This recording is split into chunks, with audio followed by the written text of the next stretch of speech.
ഞങ്ങൾ പത്തനംതിട്ടക്കാരിതിനെ ഓമയ്ക്കാന്നാണ് പറയുന്നത് കേട്ടോ. നിങ്ങൾ കപ്ലങ്ങാന്നോ ഒക്കെ ആയിരിക്കും പറയുന്നത്. അപ്പം നമ്മൾ ഓമയ്ക്ക വെച്ചൊരു പത്തനംതിട്ട സ്റ്റൈൽ അടിപൊളി എരിശ്ശേരിയാണ് ഇന്ന് ഉണ്ടാക്കാൻ പോകുന്നത്.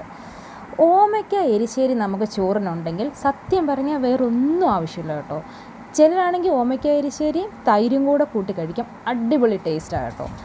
അപ്പം നമ്മളത് ഓമയ്ക്ക് ഈ കാണുന്ന പോലെ ഒന്ന് അരിഞ്ഞെടുക്കുക. കുറച്ചും കൂടെ വലുതായിട്ട് വേണമെങ്കിൽ നിങ്ങൾക്കറിയാം, ഇവിടെ നമ്മളിപ്പോൾ ചെറുതായിട്ടാണ് അരിഞ്ഞിട്ടുള്ളത്. അതിനകത്തോട്ട് കുറച്ച് മുളക് പൊടിയും മഞ്ഞൾപ്പൊടിയും ആവശ്യത്തിന് ഉപ്പ് ഇട്ട് കൊടുക്കുക. എന്നിട്ട് കുറച്ച് വെള്ളം ഒഴിച്ചിട്ട് അതൊന്ന് നമുക്ക് അടച്ച് വെച്ച് വേവിക്കാം. വെള്ളം ഒഴിച്ചിട്ട് നന്നായിട്ടൊന്ന് ഇളക്കി കൊടുക്കണം. അപ്പം എല്ലാം ഒന്ന് ഈക്വലി എല്ലായിടത്തും വേവുന്ന സമയത്ത് പറ്റിക്കോളും. എന്നിട്ട് നമ്മൾ കുക്കറിൽ വെച്ചിട്ട് അതൊന്ന് വേവാൻ വേണ്ടിയിട്ട് വെച്ച് കൊടുക്കാം. ഇത് അവിടെ നിന്ന് വേവുന്ന സമയത്ത് നമുക്ക് കുറച്ച് തേങ്ങ അരച്ചെടുക്കാം. തേങ്ങയും വെളുത്തുള്ളിയും ജീരകവും ഇത് മൂന്നും കൂടാണ് നമ്മൾ അരച്ചെടുക്കുന്നത്.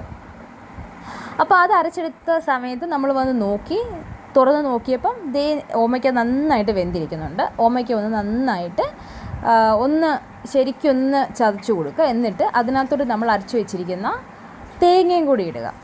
തേങ്ങയും കൂടി ഇട്ട് ഒന്ന് ശരിക്കൊന്ന് ഇളക്കി കൊടുക്കുക. വെള്ളം വേണമെങ്കിൽ നിങ്ങൾക്ക് കുറച്ചും കൂടി വെള്ളം എത്രയാണോ നമുക്ക് ആവശ്യം വേണ്ടതെന്ന് വെച്ചാൽ അത്ര ആവശ്യത്തിനുള്ള വെള്ളം ഒഴിച്ചു കൊടുക്കാം. എന്നിട്ട് അതൊന്ന് മാറ്റി വയ്ക്കുക. ഒന്ന് തിളപ്പിക്കണം ഗ്യാസേ വെച്ച്. എന്നിട്ട് അതൊന്ന് മാറ്റി വയ്ക്കുക. ഈ സമയം കൊണ്ട് നമുക്ക് താളിക്കാനായിട്ട് നമുക്ക് വേണ്ടത് കടുക്, ഉലുവ, കറിവേപ്പില, ഇത്രയും സാധനങ്ങൾ നമ്മൾ ഇട്ട് താളിച്ചത് ഇതിനകത്ത് ഒന്ന് ഇട്ട് കൊടുത്തിട്ട് കുറച്ച് ഉലുവാപ്പൊടിയും കൂടെ അതിനകത്ത് ഇട്ട് കൊടുക്കുക. എന്നിട്ട് എല്ലാം കൂടെ നന്നായിട്ടൊന്ന് ഇളക്കി വീണ്ടും ഒന്നും കൂടെ ഒന്ന്